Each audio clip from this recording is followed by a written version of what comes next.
तो हमने कहा कि आप नमः शिवाय करें, इस पंचाक्षर को करें आप, इससे आपके लौकिक कष्ट भी कम होंगे और थोड़ा मन भी आपका शिवगामी होगा, शिव की ओर चलेगा। नमः शिवाय करने का तो दो ही तरीका है। एक, आप किसी माला पे कर सकते हैं 108 बार। दूसरा, सांस प्रश्वास भी एक माला है। माला कई तरह की होती है, कमल गट्टे की भी होती है, रुद्राक्ष की भी होती है, किसी चीज़ की हो सकती है, तुलसी की भी होती है। सांसों की माला भी माला ही है। हमारी आपकी सांस चलती है ना, ये 24 घंटे में 27,600 बार चलती है, जैसा मुझको याद है। यानी सांसों की भी माला है। सांसों की माला पर मंत्रों का आवागमन, मंत्र आए और गए, आवागमन देखा जाता है। तो नमः शिवाय जो आपका शिव का पंचाक्षर मंत्र है, आपके गुरु का मंत्र है, उसको सांसों पर चढ़ाइए नमः और शिवाय सांस से जाने दीजिए। ये आप जब याद पड़े 5 बार, 2 बार, 3 बार अपने गुरु को प्रणाम करिए नमः शिवाय से। खिचड़ी मत करिएगा।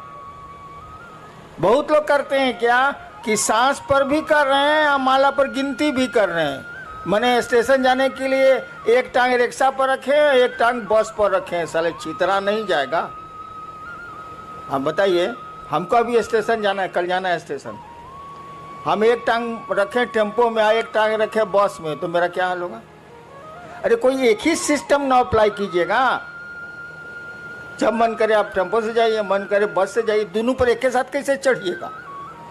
ठीक उसी तरह से सांसों पर अगर मंत्रों का जप होगा, उसकी गिनती नहीं होती। गिनती तो किसी की नहीं होती। रुद्राक्ष के माला की भी गिनती नहीं होती, क्योंकि गिनती किया हुआ है, तो गिनती कौन सी कर रहे हैं? अरे भैया 108 बार माला में डाला हुआ है ये बीड्स, जिसको अंग्रेजी में कहते हैं दाना, तो उसको गिनती कौन सी कर रहे हैं? नमः शिवाय 108 बार, वो तो गिनती किया हुआ है। सांस आपकी गिनती की हुई है, ये 24 घंटे में इतनी ही बार चलेगी। तो गिनती नहीं करनी है, न माला पर गिनती करनी है, न सांस पर गिनती करनी है। अरे नमः शिवाय करना है। तो माला और सांस की खिचड़ी मत बनाइएगा। एगो टांग टेम्पो पर, एगो टांग बस पर, ये माफिक चलबे नहीं बाबा, ये नहीं चलेगा। माला पर करिए, स्वतंत्र रूप से करिए, सांस पर करिए, स्वतंत्र रूप से करिए, और करिए तो माने मंत्रों में शिष्यानुभूति पढ़िएगा, मैंने लिखी है। मंत्रों में भाव प्रवेश आवश्यक है।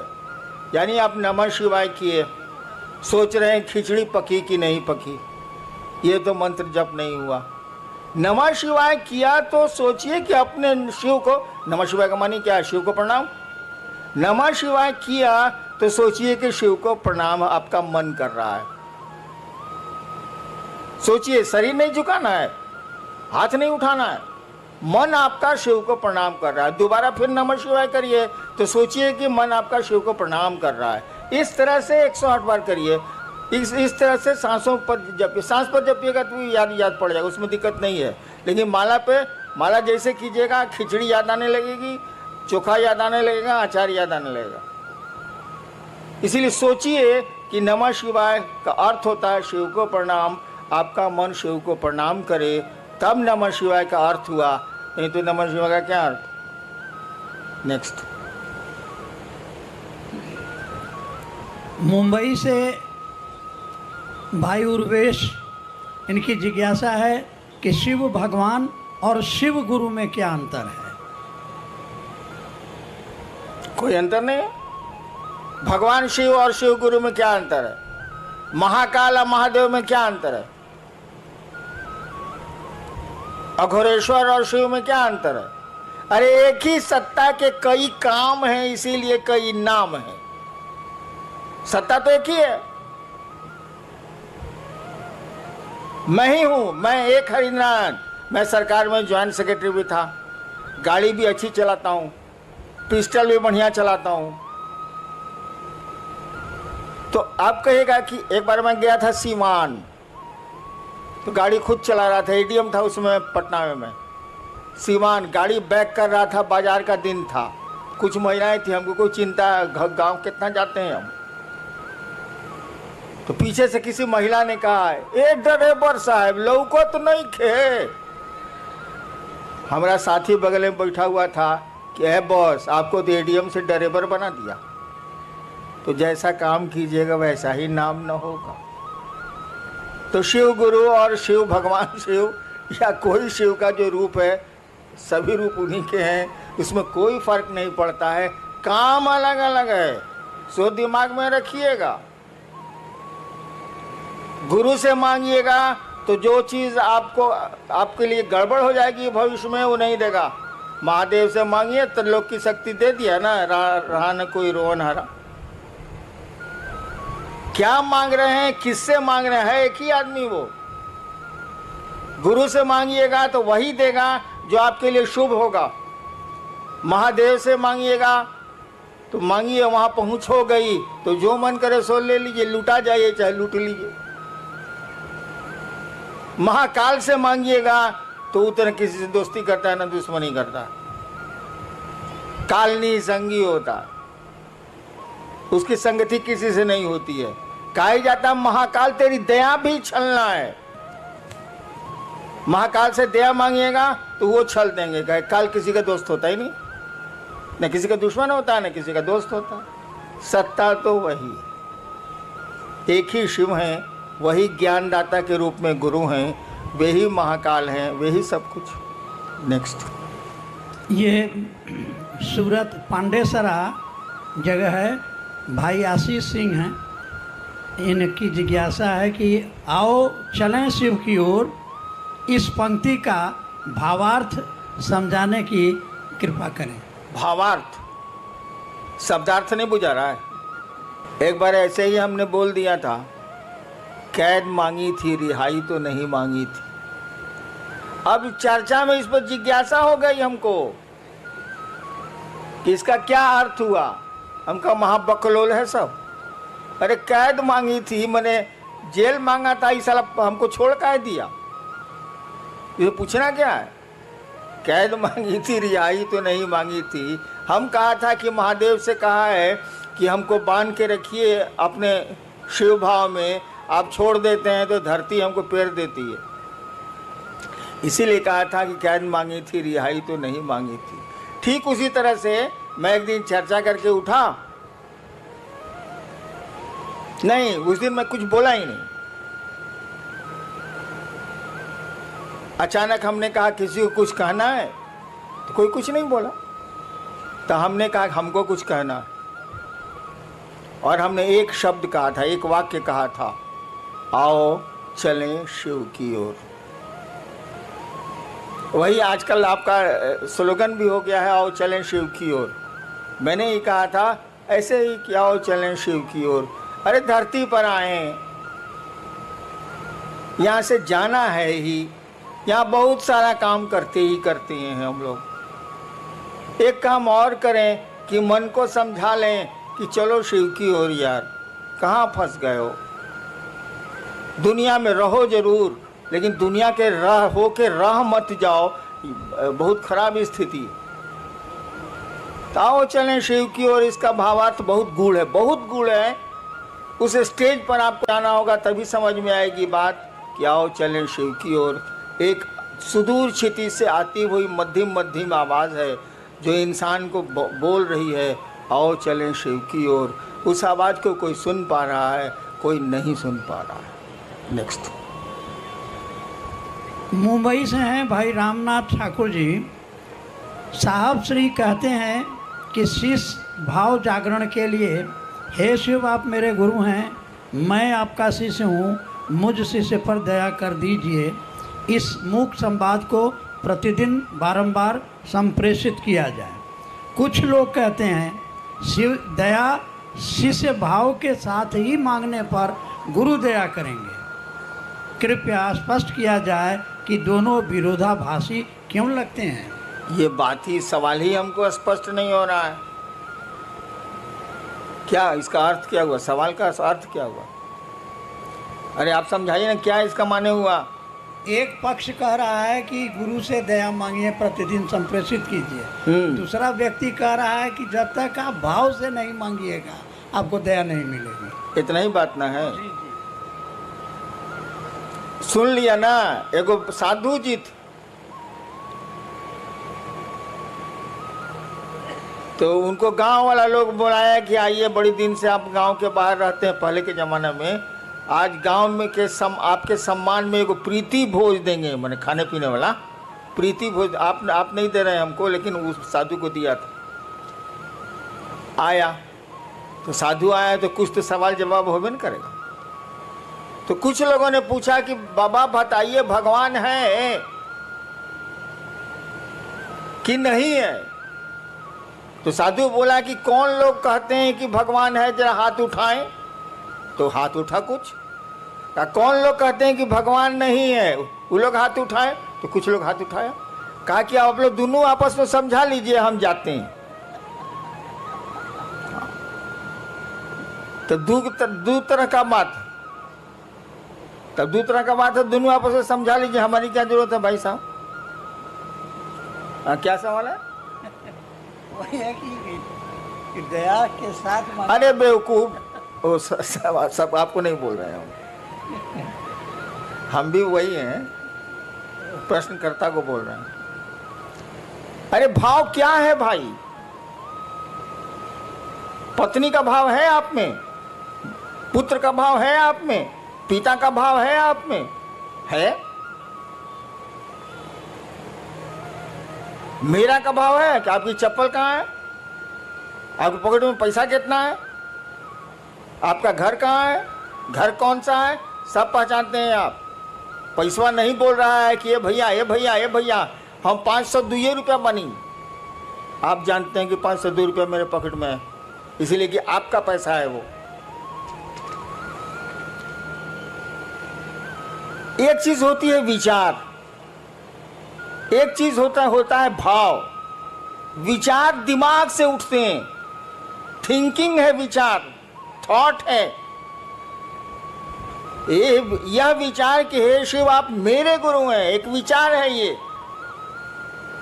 लेकिन देखिए वाक्य में हे शिव आप मेरे गुरु हैं, ये मेरा आपका छिप रहा है।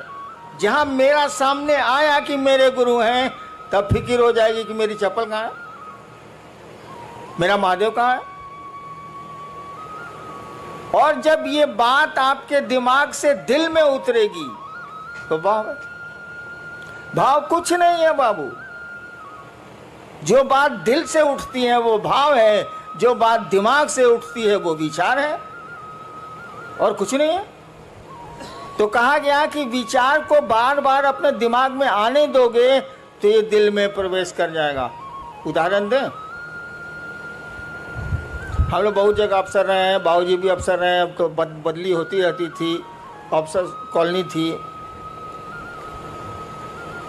पत्नी ने एक दिन आपसे कहा कि जो पड़ोसी है ना अफसर, वो बढ़िया आदमी है, सो आज केला भेजा था बच्चों के लिए। ठीक, ये विचार है, सूचना आपको मिली है। फिर दूसरे दिन पत्नी ने कहा कि उसकी बीवी कद्दू भेजी है सब्जी के लिए। खाली आपके दिमाग में न्यूज आ रहा है, विचार आ रहा है। धीरे धीरे आपको लगेगा कि पड़ोसी बढ़िया आदमी। एक दिन आपकी पत्नी ने कहा कि देखिए ना उसको बुखार लग गया है उनके बचवा को, तो आप कहेगा चलो दिखाते हैं। देखिए अब दिमाग से बात दिल में आने लगी, उसके बच्चे को देखने आप जाने लगे। इसका उल्टा देखिए, आपका बच्चा फूल तोड़ने पड़ोसी के यहाँ गया, डांट दिया पड़ोसी ने, आके आपको बोला कि मम्मी मम्मी मम्मी हमको डांट दिया, फूल तोड़ने गए थे। ठीक, एक सूचना आपको मिली, एक विचार आपके दिमाग में घुसा। फिर दूसरे दिन ऐसा ही कुछ हुआ, फिर तीसरे दिन ऐसा ही कुछ हुआ। 5 दिन के बाद आपको मालूम हुआ कि वो स्कूटर से जा रहा था, उलट गई स्कूटर, टांग टूट गया। आपको कहा ठीक हुआ साले को, ठीक हुआ साले। देखिए अब दिमाग से, अखबार का न्यूज़ नहीं है ये, अखबार में रोज एक्सीडेंट होता रहता है, आप कहाँ कुछ सोचते हैं। यानी आपके दिल में बात आ गई, अब ये दुश्मनी का भाव पैदा हो रहा है। वहाँ दोस्ती का भाव पैदा हो रहा था, यहाँ दुश्मनी का भाव पैदा हो रहा है। तो भाव कुछ नहीं है, जो बात दिल से उठती है वो भाव है। शिव मेरे गुरु हैं, ये बात अगर दिल से उठती है तो ये भाव है, अगर दिमाग से उठती है तो ये विचार है। जब तक भाव में नहीं जाएगी ये बात, कहा ही जाता है कि आध्यात्म की किसी भी गाड़ी का पेट्रोल भाव होता। शास्त्र हमारे कहते ही हैं, भावेन लभते देवता भावेन देव दर्शनम। शास्त्र कहते हैं भारत के कि भाव से देवता मिलते हैं, भाव से देवताओं का दर्शन होता है। तो आध्यात्म की कोई गाड़ी का पेट्रोल भाव ही है, विचार नहीं। शिव मेरे गुरु हैं, ये विचार रिजल्ट नहीं देगा, लेकिन जब मन में बैठ जाएगी बात कि शिव मेरे गुरु हैं, मेरा गुरु है, वो रिजल्ट आने लगेगा। नेक्स्ट जिज्ञासा नहीं है, एक निवेदन है। मध्य प्रदेश से रीवा से भाई अशोक आप लिख रहे हैं कि आज 3 साल से रीवा वो सिद्धि जिला में महादेव का काम हम लोग कर रहे हैं। एक तरफ से शिव को गुरु मान रहे हैं और एक तरफ से लोग छोड़ रहे हैं। हम लोग आशीर्वाद लेने आए हैं कि रीवा व सिद्धि में महादेव का काम बढ़े। साहब आशीर्वाद। एक तरफ से लोग मान रहे हैं, एक तरफ से छोड़ रहे हैं। मैं महादेव का काम 40 साल से कर रहा हूं और महादेव करा रहा है, हम कल करेंगे। कितने आए कितने गए।